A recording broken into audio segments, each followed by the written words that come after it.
light bulb. Oh my God, guys, the day number 3 of the World Summit is the most amazing one so far. There was a speaker on the stage. I didn't know her before, and most of you probably also don't know her because she's the kind of person who's working from behind the scenes. And so her name is Bari Baumgardner. I hope I pronounced it right. She just blew my mind completely today. That was one piece that I was missing. So she was talking about two things. She was talking about the hierarchy of objections, like why people say no to stuff that we're offering. And she was also talking about the hierarchy of enrollment. So it's like a reverse when we are put on the position of the customer and we're trying to find like ways how we can overcome our own objections to enroll. And I was like, oh my God. And she showed these two different ways of different perspective to looking at the same thing. And for me, that was just like, that was it. That was something that I was missing. I will share with you that in a second, but I wanted to start with this.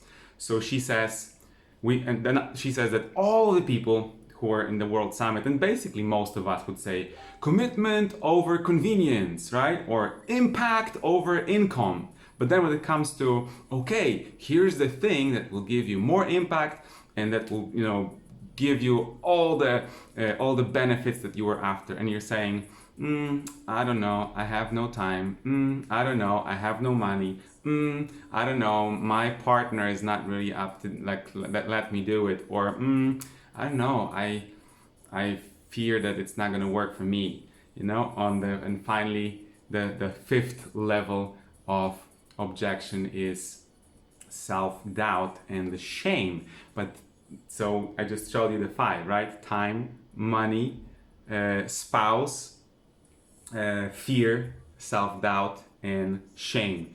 But the thing is that people won't tell you this. Those are the objections they have in their head, but they will never tell you that, that they are fear, that they are not good enough, or they're not going to do the work, and it's not going to, they will come up with some excuses, right?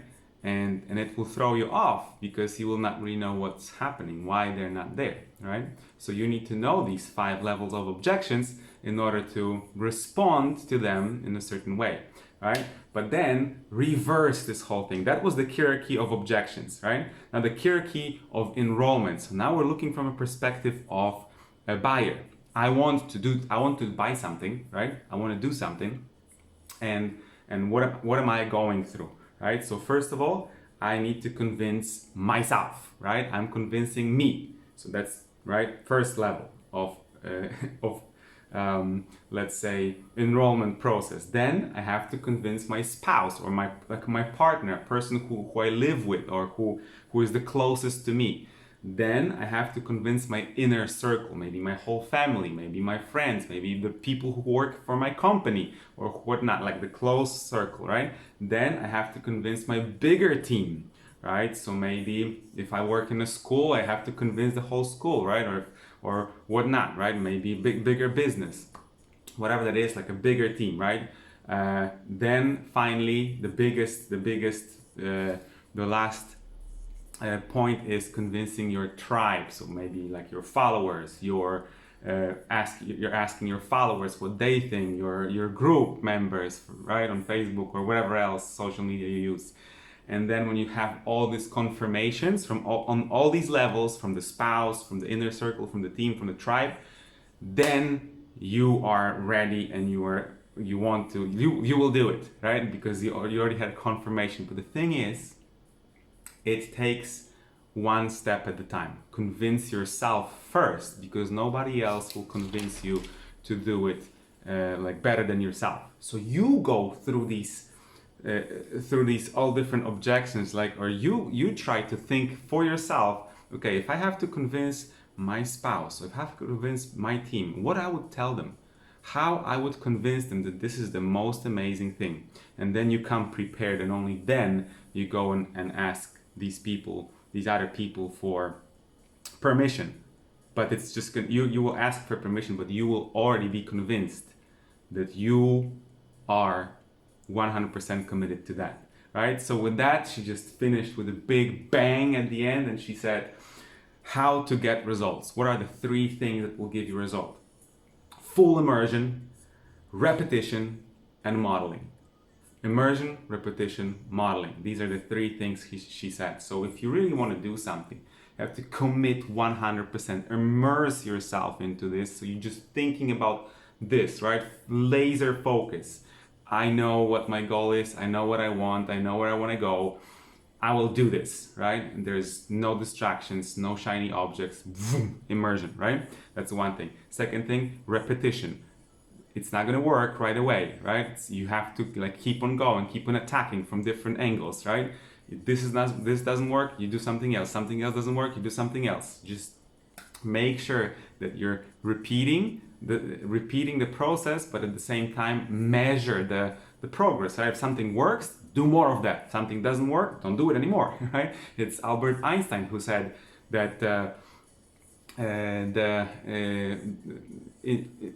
definition of insanity is doing the same thing and counting for a different result, right? So repeat, but also measure, so you're repeating the right things, right? And then the last bit is modeling. So this is also related to this repetition, right? Don't just do whatever, don't just get busy. Repeat things that are already working for other people.